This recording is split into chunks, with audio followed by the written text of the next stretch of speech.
Today we are privileged to have with us a special guest to introduce our primary speaker.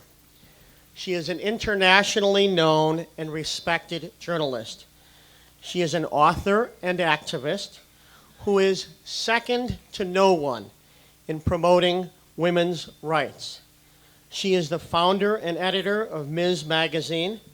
She led the women's liberation movement, and she encouraged millions of women and men to fight the good fight for equal rights. She has worked tirelessly to bring attention to women's issues.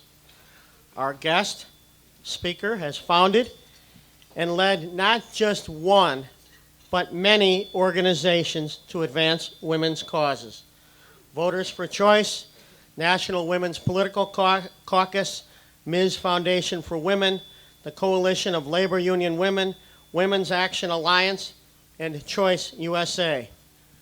Born in Toledo, Ohio, we welcome to the City Club of Chicago an outstanding political activist and role model for so many, Gloria Steinem. Gloria?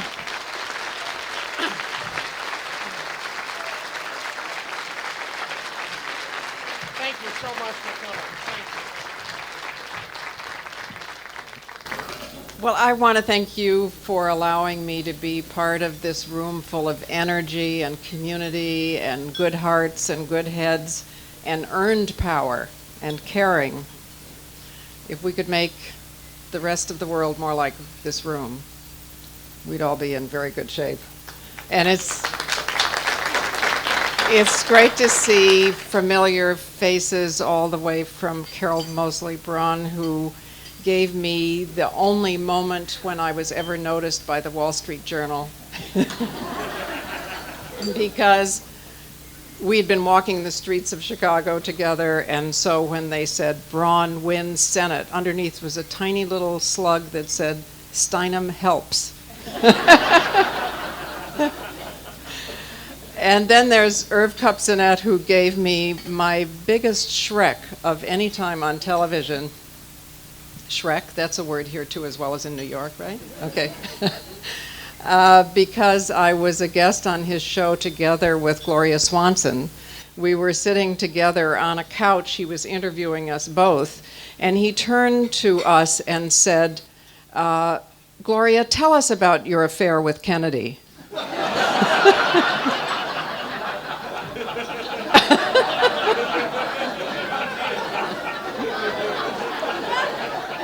Of course, it was her and Joe, but I actually didn't know that at the time. So. You may be wondering why, however, somebody who lives in New York and California has been invited to this honorable task here of being the introducer. But part of it is that I'm a Midwesterner. I have to come back here so nobody tells me I talk funny. And part of it is that you have here a national figure in journalism who means a very great deal to all of us who believe firmly that accuracy and advocacy can exist in the same person.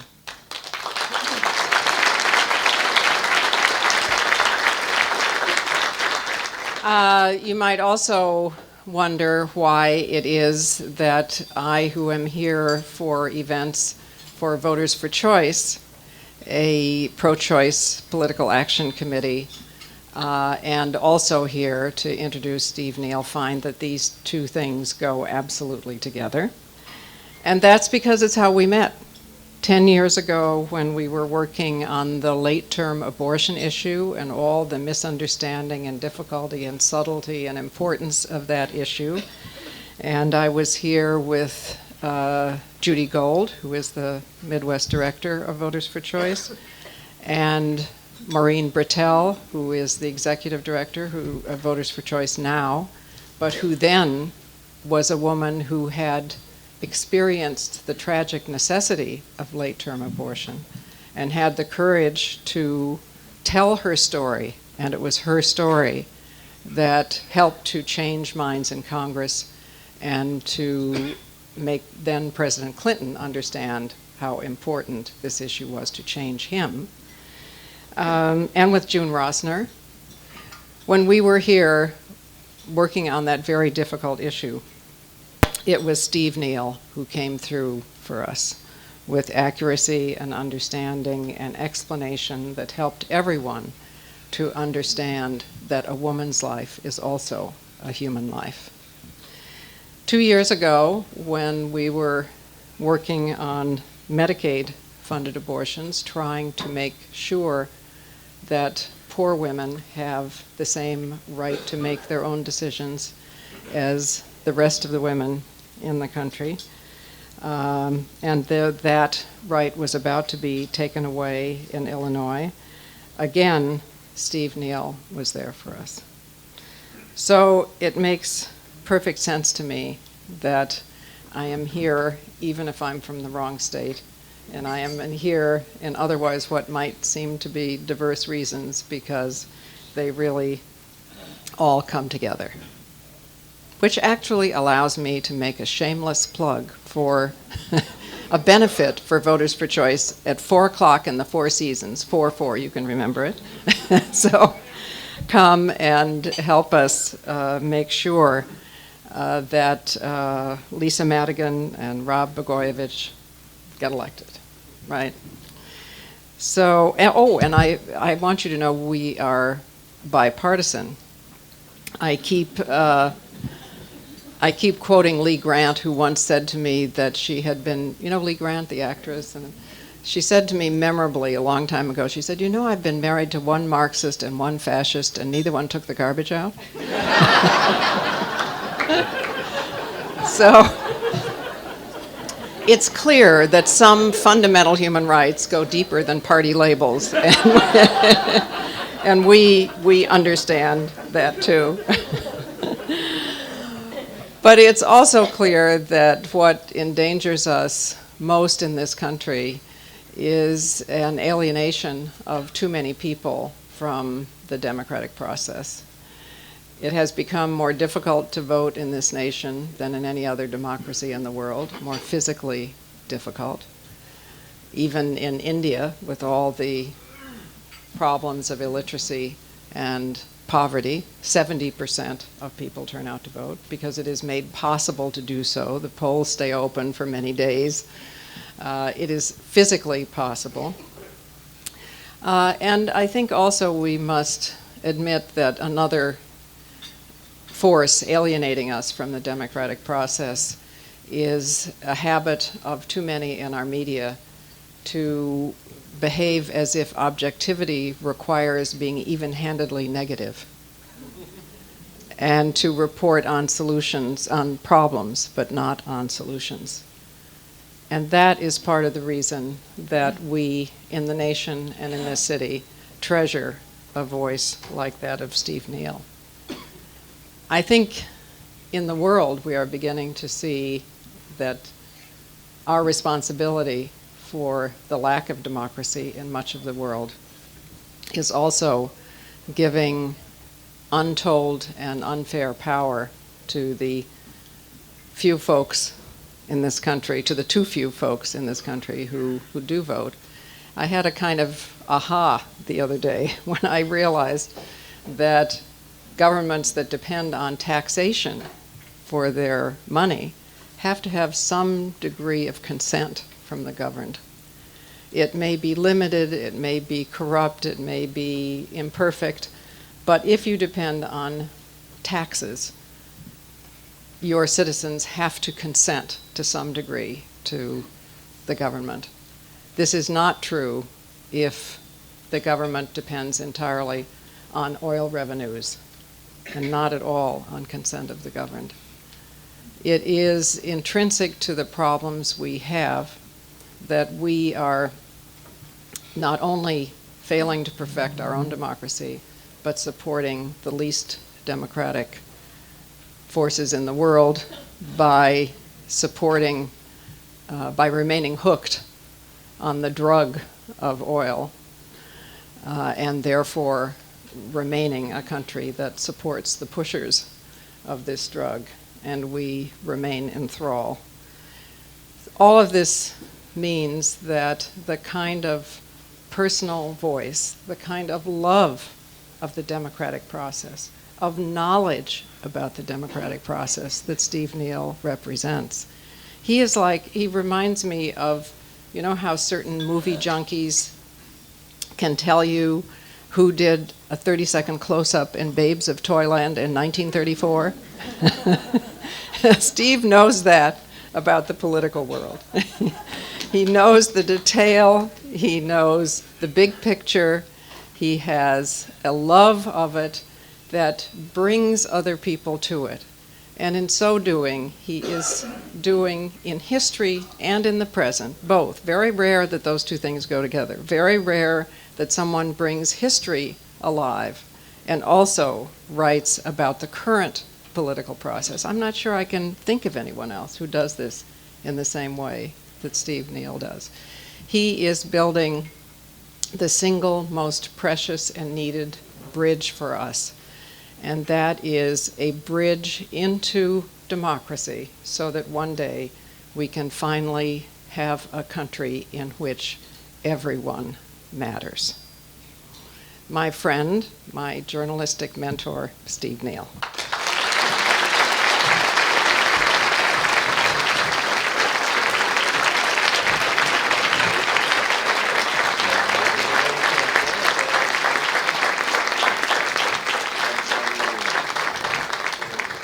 Gloria, thank you so much for those generous words and your friendship.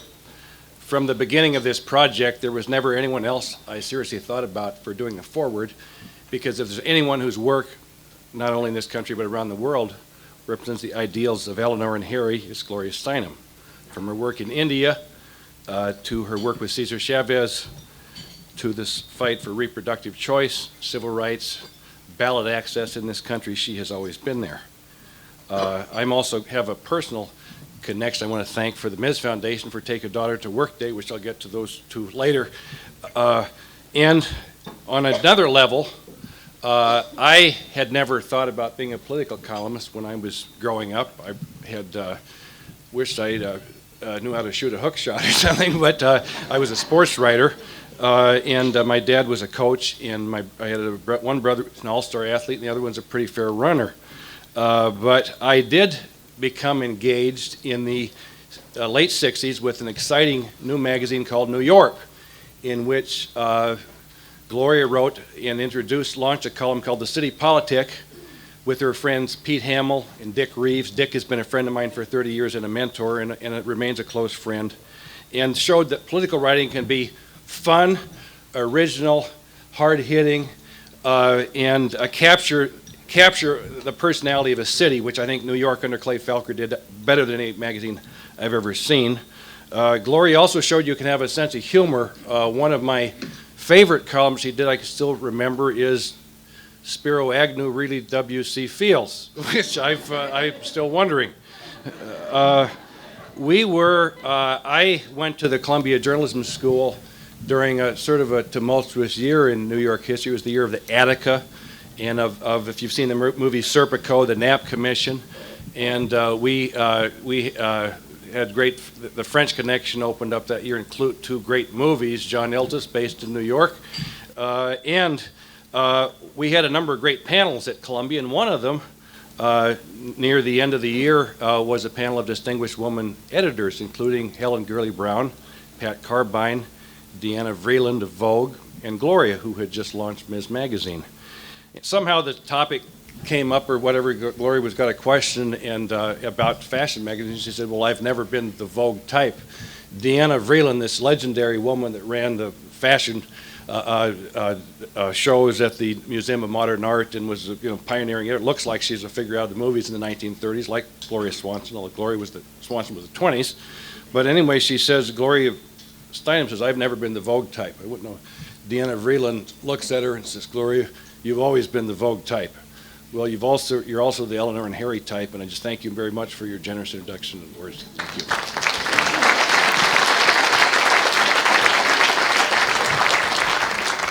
I would like to talk about a few other people at the table.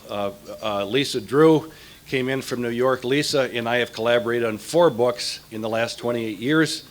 And Lisa has, among Lisa's great authors are Blanche Wiesen Cook, Herb Block of the Washington Post, former President George Bush, former Secretary of State Warren Christopher, Alex Haley Roots, and she's a wonderful editor, brings great fun and makes it fun to do these books. And Lisa, thank you so much for coming. Her uncle, Ben Heinemann, is one of Chicago's great public citizens, and many of you know. And anyway, thanks, Lisa. I want to also mention and thank June Rosner, who has been a wonderful friend since we first moved to Chicago in 1979, and Judy Gold for doing so much to support this project and for their friendship. And my mother, Ellen, and my brother, Dan, from Oregon came in, and thank you. And it's great fun to have you.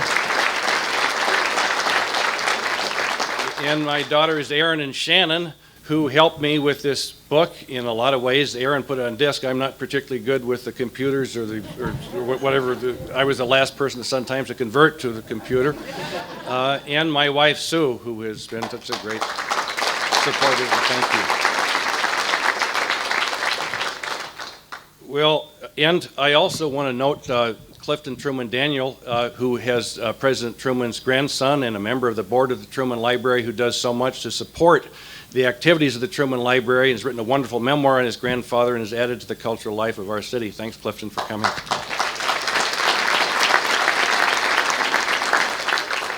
Well, this, of the 8 books I've done, I don't think I've enjoyed one more than this one, Eleanor and Harry, the Correspondence of Eleanor Roosevelt and Harry S. Truman. D.H. Lawrence once referred to the novel as the bright book of life, but because it captures the whole person, I would make the argument that books of letters are the best read and give you the full measure of a person. Among the books in this genre that I would recommend, among my favorites, are the Correspondence of Shelby Foote, the Civil War historian, and one of my favorite novelists, Walker Percy, the correspondence between Scott Fitzgerald and Max Perkins, his editor at Scribner. Pretty good house, Lisa. And the book of Abigail and John, published last year, the book called Winston and Clementine, edited by Winston Churchill's daughter, Mary Soames, and the Jefferson Adams correspondence. When I discovered these letters while working on a book about President Truman and General Dwight D. Eisenhower at the Truman Library. I found that there were several hundred letters between Mrs. Roosevelt and President Truman on a wide range of topics. Now, why do these letters matter? Mrs. Roosevelt died 40 years ago this fall. President Truman left the White House almost 50 years ago and has been gone for 30 years. Why should this generation look to them for guidance and what lessons can be learned? Well, in reading these letters, it is so fascinating how many of the issues they discuss are ageless and timeless, such as human rights, the use of U.S. military force as we're debating what to do in Iraq, and the political empowerment of women, hate crimes. She wrote him about every conceivable subject in a correspondence that started soon after he became president and that continued until the end of her life in 1962. He took the time to write long and thoughtful responses. Now, all presidents don't do this. Ram, I don't know how your boss was, but I know that Lyndon Johnson, I also fell in love with the Lyndon Johnson Harry Truman correspondence. I thought that would be a good book, but my friend Professor Robert Farrell told me LBJ didn't really write the letters to Harry Truman. He had someone else write them. But Harry Truman and Mrs. Roosevelt actually wrote these letters. One reason, many of them are handwritten. Clifton, your grandfather's writing, as you know, is not the easiest to decipher.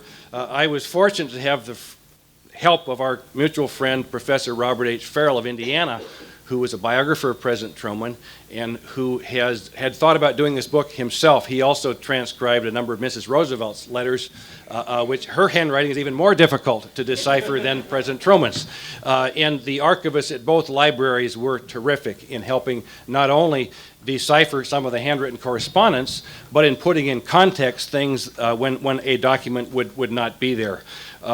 If any of you have, have been to Independence, Missouri, or Hyde Park, New York, I would really encourage you to visit both of these places because you really do get a feel. I'm a great believer in the presidential library system. It really gives you a feel as to where these people came from and the forces that shaped them. And in Independence, Missouri, President Truman's home, I believe, is the only presidential house where you can go in, and it's just as he and Mrs. Truman left it. His Stetson is still hanging on a peg in the kitchen, and his overcoat. The television set is in the living room, a 1950s version, I think, or maybe early 60s, where Mrs. Truman would watch baseball games. She was a pretty fair ball player herself in her youth. And at Hyde Park, my favorite part of the Roosevelt estate in Hyde Park is the great house where President Roosevelt grew up is wonderful, but you really get a sense for Mrs. Roosevelt in Valkill Cottage, which is on the property.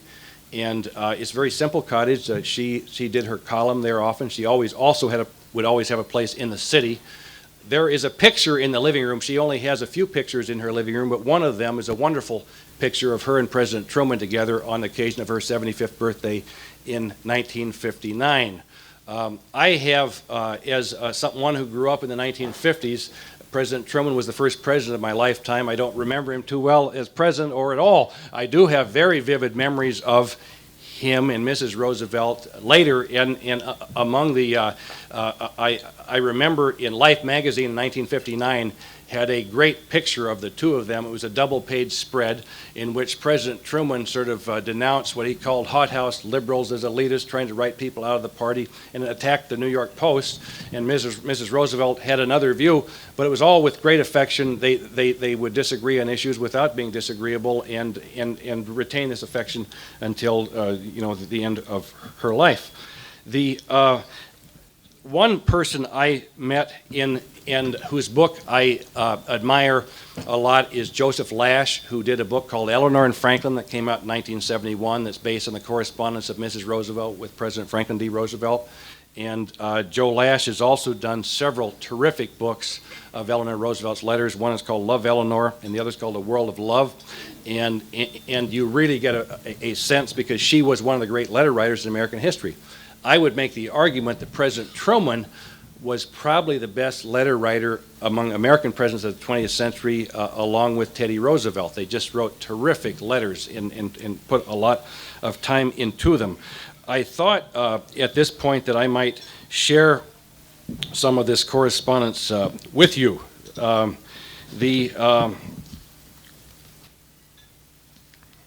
She was not initially a supporter of President Truman's. As a matter of fact, when the Democrats met here in Chicago in 1944, President Roosevelt had concluded and had been advised that Henry A. Wallace should be replaced as the Democratic nominee for vice president. President Truman regarded Henry Wallace as probably the greatest Secretary of Agriculture in history, but he did not have great people skills. The vice president, as you know, presides over the Senate. And the senators, when John Nance Garner, former Speaker of the House, was vice president, senators were in and out of Garner's office all the time. When Henry A. Wallace was vice president, there were never any senators in there. He was he also was a bit naive about the threat of Soviet communism. I do not think, and I think it's outrageous, some of the smears that have been done to Wallace in recent years, but he was not someone that I think was very fortunate President Roosevelt made the switch he did here in 1944. Anyway, when then Vice President Truman is up on Capitol Hill with Sam Rayburn when he gets the news to come to the White House, and Mrs. Roosevelt tells him that President Roosevelt has died, and he asks, "Is there anything I can do for you?" And in her famous response, she says, "Is there anything we can do for you? For you're the one in trouble now." And Harry Truman was someone, despite the swagger you see in him holding up the Chicago Tribune when they got it wrong in 1948, he was not. He said he felt as if the stars had fallen on him. He had not been briefed on a lot of things going on, and but he he did hit the ground running and probably had to make more great decisions in a shorter time than any president in our history. In one of his early letters to Mrs. Roosevelt, he wrote, "I've been trying very carefully to keep my engagements with the Russians because they are touchy and suspicious of us. The difficulties with Churchill are very nearly as exasperating as they are with the Russians. But patience, I think, must be our watchword if we are to have world peace. I hope this won't bore you too much, but I thought you'd like to know the facts." Well, Mrs. Roosevelt wrote back, "I was very touched to have you take the trouble to write me that long letter in longhand about the Russian situation. Please, if you write again, do have it typed because I feel guilty to take any of your time. I'm typing this because I know my husband always preferred to have things typed so he could read them more quickly, and my handwriting is anything but legible. Your experience with Mr. Churchill is not at all surprising. He is suspicious of the Russians, and they know it. If you will remember, he said some pretty rough things about them years ago, and they do not forget. Of course, we will have to be patient, and any lasting peace will have to have the three great powers behind it. I think, however, if you can get on a personal basis with Mr. Churchill, you will find it easier. If you talk to him about books and let him quote to you from his marvelous memory everything on earth from Barbara Fritchie to the nonsense rhymes and Greek tragedy, you will find him easier to deal with on easier to deal with on political subjects. He is a gentleman to whom the personal element means a great deal. I will, of course, keep confidential anything which comes to me in any letter from you, and I will never mention it, and I would not use a private letter in any public way at any time."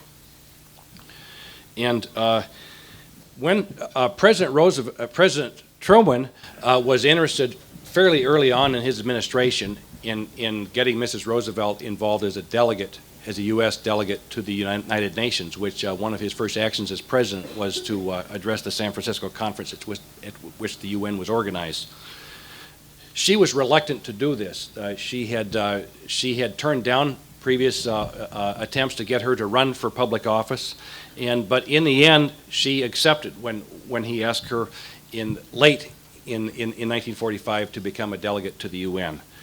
And she wrote him, "I want to thank you very much for the opportunity you've given me in being part of this delegation. It is a great privilege, and my only fear is that I shall not be able to make enough of a contribution.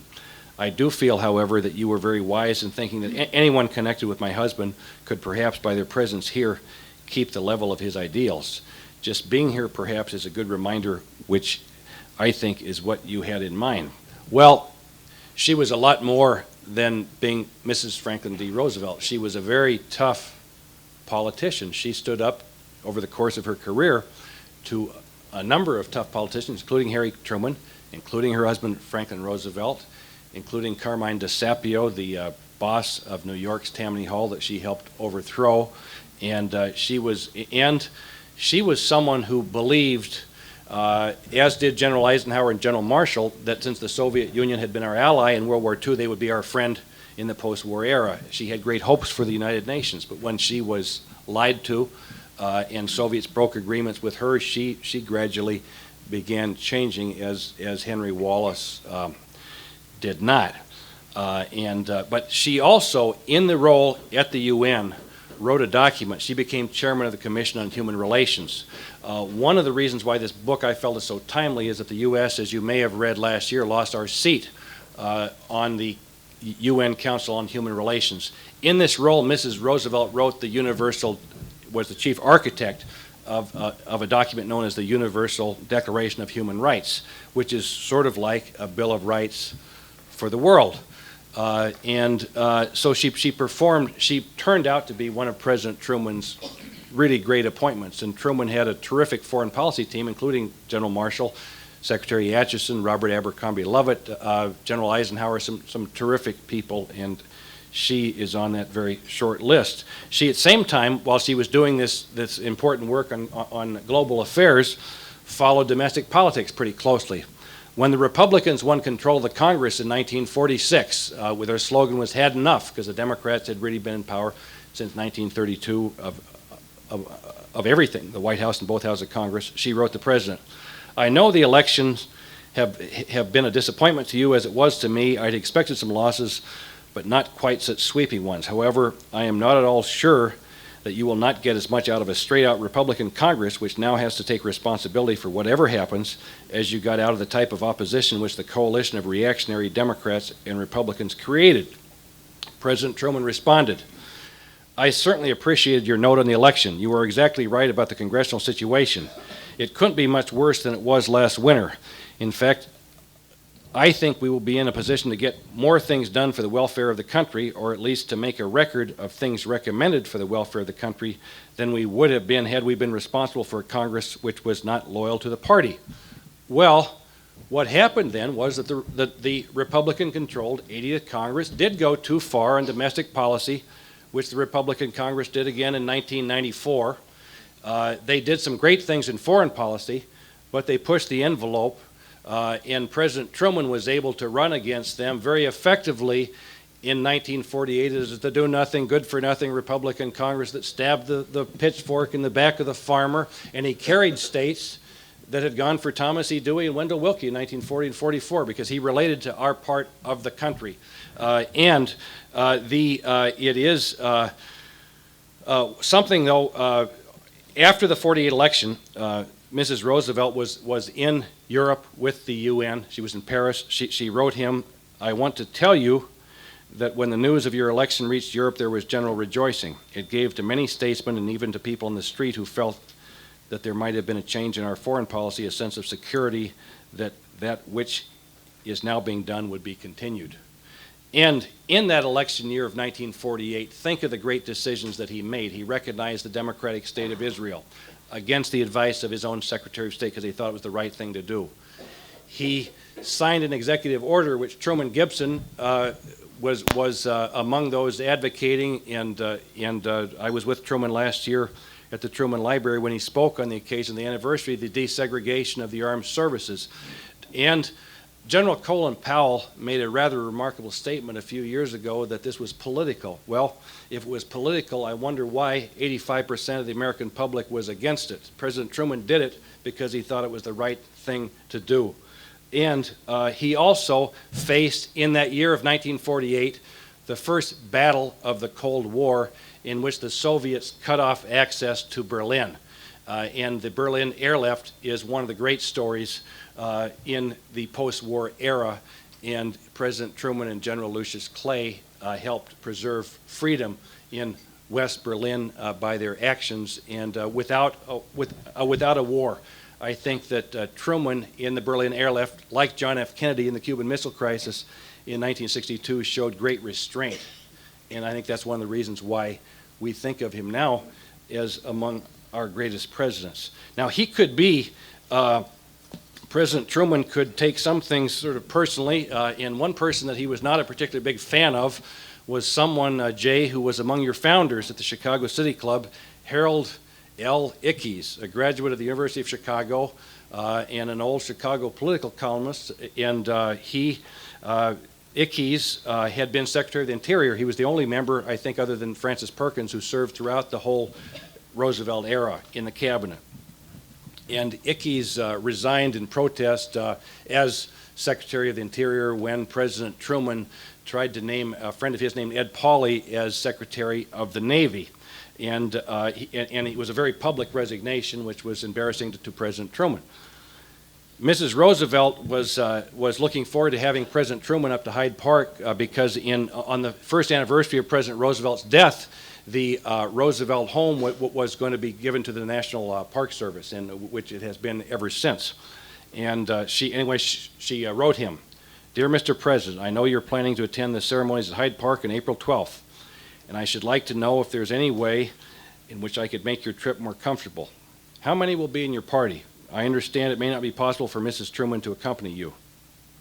In view of the fact that Mr. Ickes had so much to do with the House and Grounds in the beginning, I wonder if it would cause you the slightest embarrassment if I were to ask Mr. and Mrs. Ickes to attend the ceremonies. I consider them my personal friends and would like to ask them to be present if it is agreeable to you.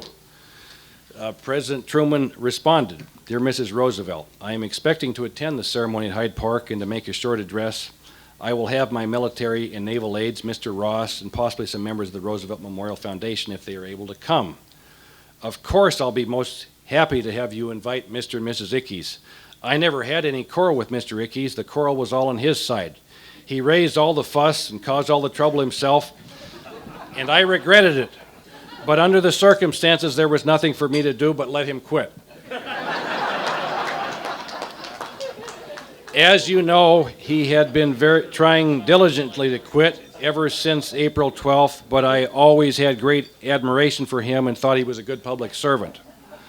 Apparently, his idea was to take himself out in a blaze of glory at the expense of the administration, which he was supposed to support. I regretted that very much.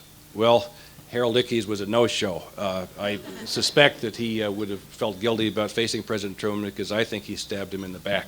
And Ickes was a good public servant, but he was always out for Harold Ickes. In the first 6 months of the post-war era, there were many workers going out on strike, and some of our vital industries were threatened. And President Truman, who had always been very supportive of labor, was troubled by the possibility of a railroad strike because we were much more dependent on railroads then than we are now. He ordered the government to take control of the railroads and asked Congress for authority to draft striking workers. Now, some people, General Eisenhower, disagreed with this but would have obeyed the president. And as President Truman appeared before a joint congressional session, he was handed a note saying that the strike had been settled on the president's terms. Mrs. Roosevelt thought the president had overreacted, and she wrote him, "Dear Mr. President, I was immensely impressed by your speech before the Congress, and I realize what very great burdens these last few weeks have put upon you. My admiration is great for the way in which you have acted in the public interest and ignored the political considerations. You will forgive me, I hope, if I say that I hope you realize that there must not be any slip because of the difficulties of our peacetime situation into a military way of thinking which is not natural to us as a people. I have seen my husband receive much advice from his military advisors and succumb to it every now and then, but the people as a whole do not like it even in wartime, and in peacetime military domination goes against the grain. And I hope now that your anxiety is somewhat lessened, you will not insist upon a peacetime draft into the army of strikers. That seems to me a dangerous precedent." Well, I think he felt that way too after he would often write letters that he would not send, but he was a tough negotiator, and if he felt someone had not been straight with him, he would be tough. Now, one subject that he was pretty tough on was and did not have and he and Mrs. Roosevelt had somewhat different views on, was that of conscientious objectors and amnesty. In December of 1946, President Truman was someone who was shaped by his experiences. He grew up on a farm.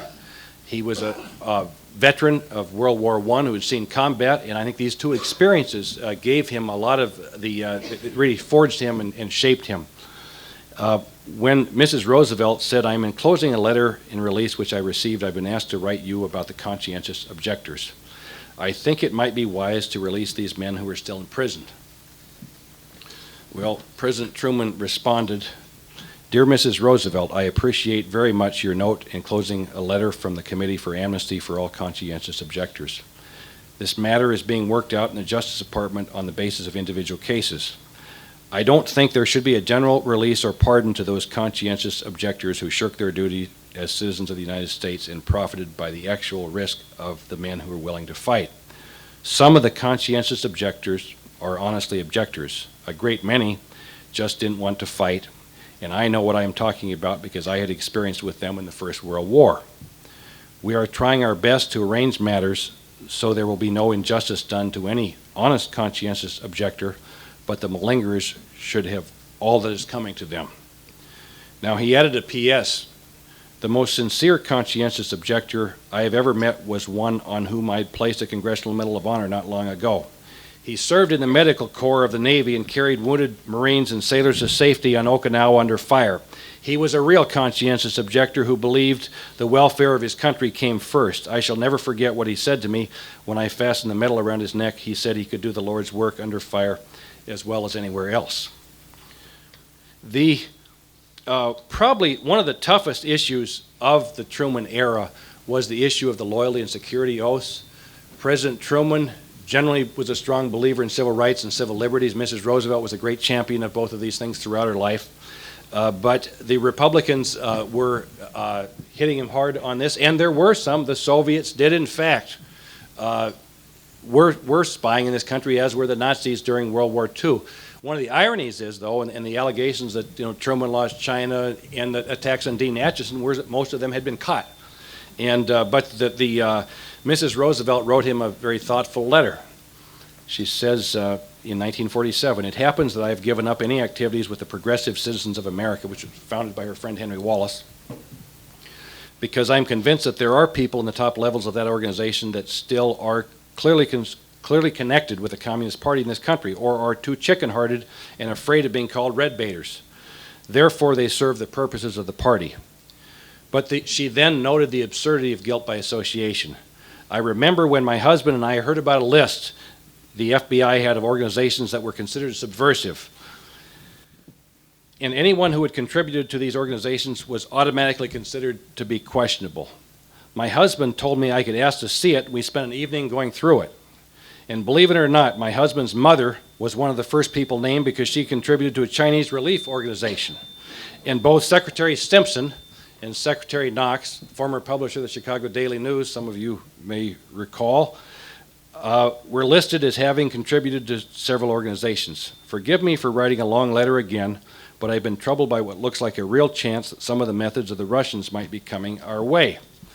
Well, President Truman wrote on this subject, "I can well understand that you may be disturbed by some of the articles and summaries that have been published about the loyalty review of the President's incumbents and new employees of the Civil Service posts. I have told the Civil Service Commission, the members of the Loyalty Review Board, and the press that I did not wish this inquiry to become a witch hunt, but rather to establish what I think is the truth, that the overwhelming number of civil servants in the United States are not only faithful and loyal, but devoted patriots. It is, of course, contrary to American tradition to inquire into the political or philosophical views of anyone, and I think that is why all of us feel a certain repugnance to this program. But I became convinced that it was necessary, not because, as you say, we were trying to repress anything we were afraid might not command public support, but because there were certain indications of a small infiltration of seriously disloyal people into certain sensitive parts of the government." And he goes on, and he did write later in his memoirs, because President Truman did not approve of the overzealousness of people like J. Edgar Hoover, and he detested Joseph McCarthy and William Jenner for their reckless vilification and character assassination that divided this country. And he wrote in his memoirs, "One of the defects in the program, which we did not realize at the outset, was that once a person had been cleared by a loyalty board or finally by the Loyalty Review Board, all of the data about that individual remained in the file."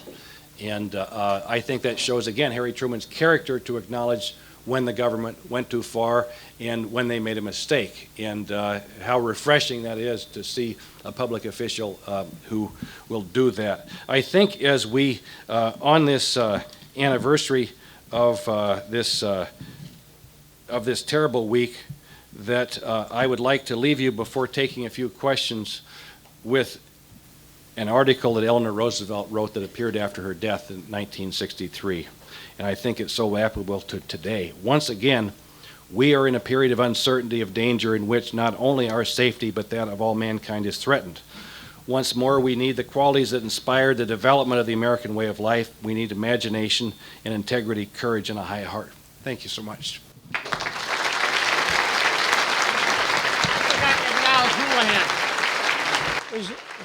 I forgot to acknowledge our Citizen of the Year, Jim Houlihan. Let's give Steve a round of applause, and please accept my apologies for not acknowledging Houlihan. Paul. That was great. Thanks. Is that long enough? I don't know.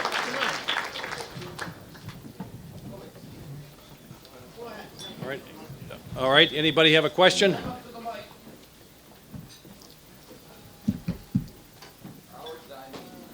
How's the dessert? Yes. Hey, Jimmy. How are you? How are you doing? Good. I obviously haven't read the book yet. Any exchange of correspondence on dropping the bomb and what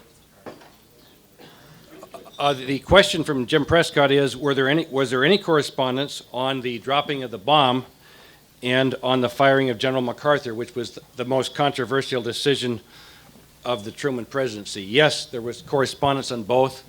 With regard to the firing of General MacArthur, which was overwhelmingly unpopular, Mrs. Roosevelt was among the first to write him that it seems to me you've done the right thing. And he wrote her back and thanked her for her support because that meant a lot at a very difficult time. As I think I added earlier, when she was under fire from Cardinal Spellman, he reciprocated. That actually had happened before. Now, with regard to the dropping of the bomb, Mrs. Roosevelt knew that her husband would have done exactly the same thing. There's no doubt that what Hitler or Hirohito or Tojo would have done had they developed that weapon.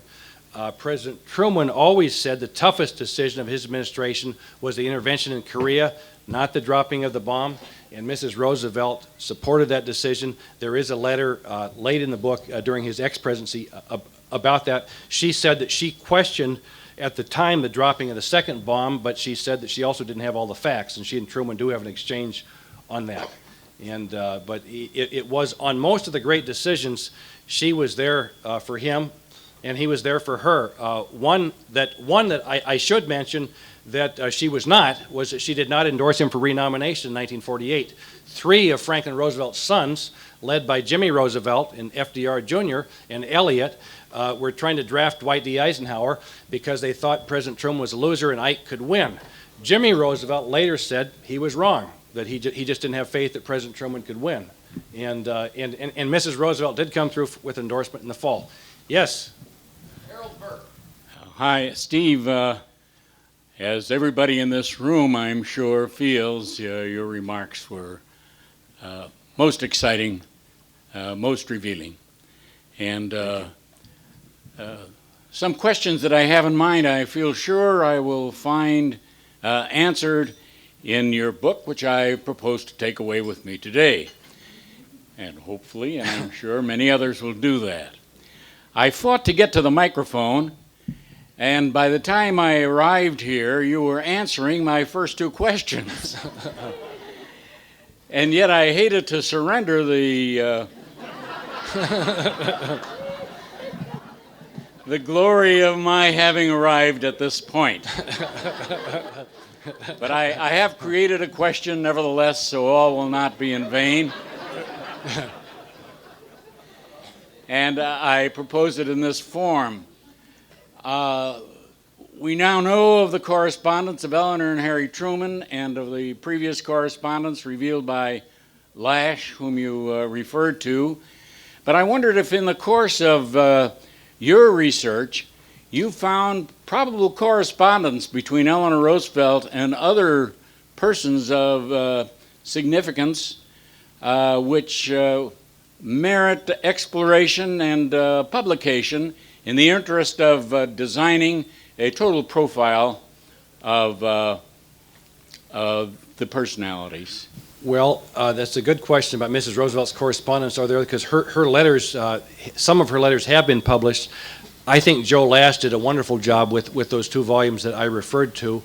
I think Blanche Wiesen Cook's biography of Mrs. Roosevelt, of which 2 volumes have been published, is a real monument American biography that, and she has access to just a wide range of things.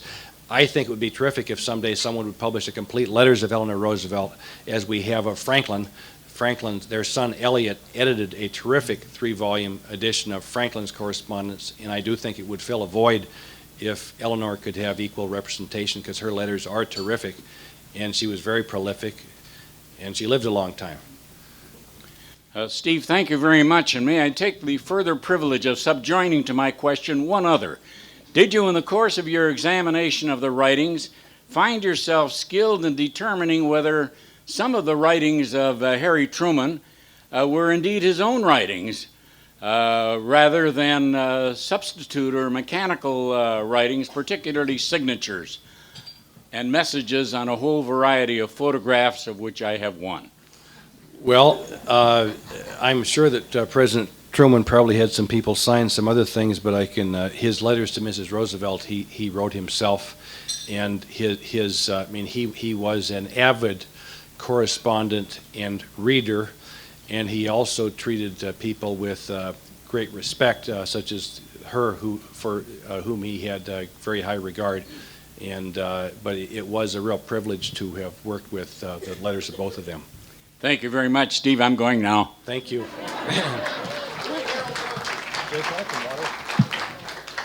Hi, Steve. I'm Joyce Saxon. I'm on the Board of Governors of City Club. To those of you who don't know, Mr. Burke not only is a former president of this organization, but he's also an attorney. I'm sure you never would have guessed by his phrasing. Oh, this is a present-day question. You're the first journalist I've met who I could ask publicly. Do you think we've gone too far in the investigation and, as he said, the ruining of the life of this guy who is the expert on anthrax? Oh, I think so. I think it's quite possible he could be like the fellow was at the Olympic Games, and that's a real, very tragic situation. Yeah, I think it's very sad, and I think his civil liberties were violated. As always, you give the plug, you feel like. Thanks. Jeff Berkowitz, host and producer of Public Affairs. Hey, Jeff. How are you doing, Steve? Good, how are you? Airing every Monday night at 8:30 on Channel 21. All right. Tonight's guest, State's Attorney Dick Devine. All right.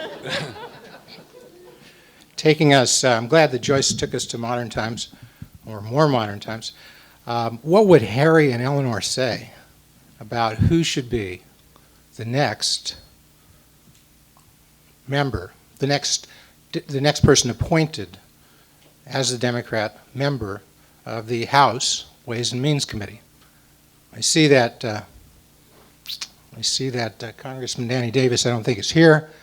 Rahm Emanuel has left. I think Rahm Emanuel has left. But Chairman Rostenkowski is still here. So who should be appointed and who will be appointed as the next member of the Democratic delegation? Chairman Rostenkowski would have far more wisdom than me. What do you think, Dan? He's not appointed, he's elected. He's elected by the members of the majority of the North. I would think. Are you talking about From Right, Illinois. so that's the majority vote of the Democratic delegation? If So who, Danny, who will be elected? Who should be elected? What would Harry and Eleanor recommend? well, How many more questions do I get? I would one thing. I'd like to hear from Chairman Rostenkowski. Steve, was there any correspondence referring to Adlai Stevenson between Truman and Eleanor Roosevelt? There was not a great deal of correspondence, Dan, but there was a wonderful exchange at the 1956 Democratic Convention, where basically President Truman stayed at the Blackstone. That was always his favorite hotel. By the way, David McCullough in his book refers to it as Balboa rather than Balbo, one of the few errors in one of the great American biographies. But President Truman had a press conference at the Blackstone, where he suggested that Adlai Stevenson did not have the experience to be president. This was in 1956. Governor Stevenson was 56 years old, had served in the Navy Department in World War II as an aide to Secretary Knox, had been a member of the San Francisco Conference at the creation of the UN. But President Truman did question whether he and Adlai Stevenson just came from different backgrounds. He had more regard for Averell Harriman and supported Averell Harriman as more seasoned and tested. That prompted Mrs. Roosevelt had a press conference responding to that, taking issue, and in fact she said that she thought Adlai Stevenson had more foreign policy experience than President Truman had at the time when he ascended to the presidency. And then at the National Convention, she said that the Democratic Party may be the world's oldest Democratic Party, but it is best as a young party, and that the young should be allowed to lead. And I thought that both of them did usually encourage younger leadership. In fact, it was President Truman, as you know, Dan, who had first encouraged Governor Stevenson to run for president in 52. Truman couldn't understand how someone who was governor of Illinois, had been the son of a vice president of the United States, grandson of a vice president, son of a secretary of state of Illinois, could be reluctant to run for president. Adlai Stevenson had a very good reason for not wanting to run for president in 1952. He didn't think the Democrats were going to win. He wanted to wait till 1956. President Truman felt that you don't pick your year. When the party wants you, you respond to the party. And they had differences over Governor Stevenson. And with regard to that Ways and Means question, I might bounce this off you. If Mayor Daley And if Rod Blagojevich is elected as the next governor, and they are both for Rahm Emanuel, and there's a seat, I believe Rahm Emanuel will get that seat, because if the governor and mayor are for him, there's a question of as you were when you got the seat and had Mayor Daley with you. How old were you when you went on the Ways and Means Committee? Yeah, well, it makes it, I mean, committee appointments are an investment in the future, and it certainly makes sense for our city to have people in our delegation who can get things done for Chicago. And I think if Blagojevich wins and Daley is for him, he gets the seat. Wouldn't you agree? One more question, and I'm sure Emmanuel's really sorry he left us.